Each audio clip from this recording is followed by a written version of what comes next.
We're now joined by the Honorable Stephen Fulop, the Mayor of Jersey City. Good to see you, Mayor. Thanks for having me. Taping on the 17th of November, being seen later. Big picture, number one leadership lesson you've learned in this COVID crisis. How would you describe it?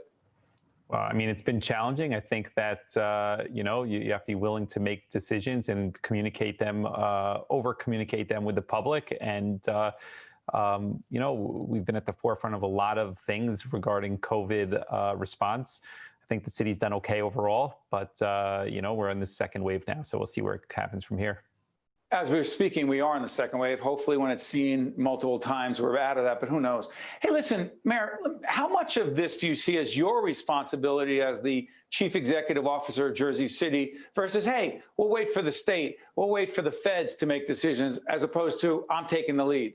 The federal government really hasn't been helpful. We got the initial CARES funding, and that provided some financial relief for us.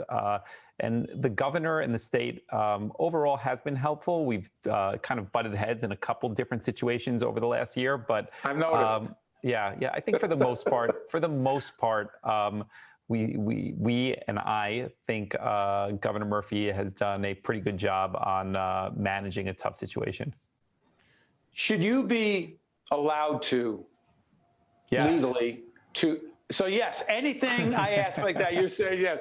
See, let me ask you this. Should you be allowed to make your own decisions as to restaurants, as to gyms, as to whatever in Jersey City because you know it best, or should that be state policy? No, it should be state policy. There should be a larger regional approach. We see it in countries in Europe that are taking a national approach. That's not going to happen today. But the larger the geographic area, the better it is. It makes no sense for us to have a curfew at 8 p.m. and then Hoboken has no curfew and Bayonne has one at 9 p.m. I mean, that's counterproductive to everybody. So the larger approach is the best approach. Mayor, how about schools? Schools, I think municipalities can be a little bit more flexible because they know better what's happening in their specific communities. But we're seeing young people being the spreaders of this, even though they may be asymptomatic. They do take the virus home and infect other people. So I think limiting at this stage some of the in-person learning has been a actual good decision, although it's very, very difficult, particularly difficult for financially burdened families. Police reform. I'll shift gears dramatically. We're doing an ongoing series called Confronting Racism. A big part of that has to do with police relations with the minority community. Police reforms in Jersey City, what progress have you made? What still needs to be done? Yeah, well, let me start with what needs to be done, because I think that that's like a big opportunity for the state of New Jersey, and most of the changes, and I don't think a lot of the activists and public understand this, that most of the changes that need to be driven forward can come from the state of New Jersey, because most municipalities don't have the ability to do that. So there's a couple things that I would point to specifically that Governor Murphy and the Attorney General can change with a stroke of a pen and have a meaningful impact on municipalities across the state of New Jersey. First is civilian community review boards. I think that the opportunity to have civilians hold the police departments accountable is significant. Today, it's not allowed in the state of New Jersey. Newark tried to do it, but this can be corrected, and it is a healthy thing to have a checks and balance regardless of the circumstances. Number two, I would say that the discipline and how discipline is rendered in police departments is important from a transparency standpoint to be changed. So for me, as an example, if a civilian files a complaint, a use of force complaint, let's use that as an example, against somebody in the JCPD, the process goes to the chief of police, who has the ultimate decision on discipline, and there's no transparency, even to me as an elected official. The only way I'll find out about that is if there's a lawsuit and ultimately I'm named in the lawsuit, then I'll get access to information. But chief executives in New Jersey don't have access to that information. Only uniformed sworn officers the highest rank, which is the police chief. Mayor, let me follow up. Is that largely because of the agreement that the police union has struck with the city? No, that's across the board. If you talk Anywhere to the mayor, in New Jersey. Yeah, if you talk to most or no mayors have direct visibility unless the police chief is willing to allow them to have direct visibility. And that's actually a problem. So I don't see the complaints. It goes through internal affairs in the police department. They're protected through that process. And ultimately, the chief of police has the ability to render discipline. That's a big problem. Would that only be changed? Sorry, Steve. Would that only be changed, Mayor, through legislation?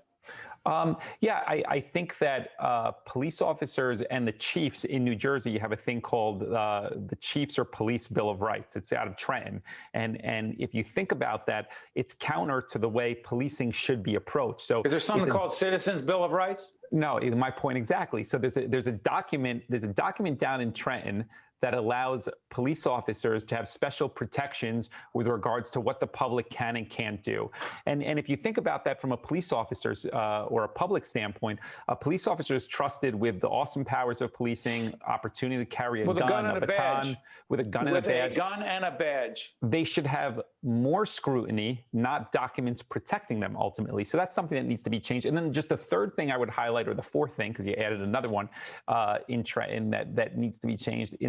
In New Jersey, you have, I'll add another one after this. I just thought of it. In New Jersey, you have a minute left. Go ahead, Steve. Go ahead. All right. In New Jersey, you have a process where civil service, from a ranking standpoint, protects officers at a higher level. In most departments, they serve at the will of the mayor. And in most municipalities in New Jersey, police chiefs actually have a contract, long-term contract that could be counter to the mayor. That's why you've seen a lot of municipalities, police chiefs and executives, mayors that have been elected colliding. And that shouldn't be the case. It's the mayor who's accountable to the public because they're elected. And they should have the flexibility for police uniform leadership that they choose to further that agenda that the people trusted them to do. Mayor, I know there's another police reform that you wanted to talk about. Could you make sure you join us again very soon, pick up this conversation? We'll also talk more about shelter in place and other COVID-related issues as you join us in 2021. Mayor Fulop, Jersey City, thank you so much. Thank you. I'm Steve Adubato. Thanks for watching. We'll see you next time. State of Affairs with Steve Adubato is a production of the Caucus Educational Corporation.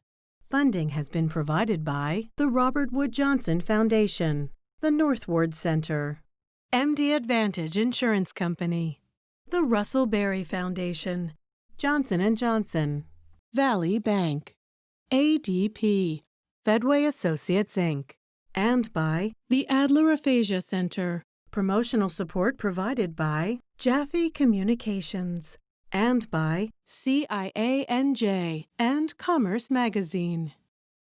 Choosing a new family doctor can be confusing. Check with your health insurer to see which physicians near you participate with your plan. Find out which hospitals the doctor uses and who covers when the doctor is away. And remember to schedule an appointment with your new doctor in advance to fill out any paperwork without the added stress of being sick.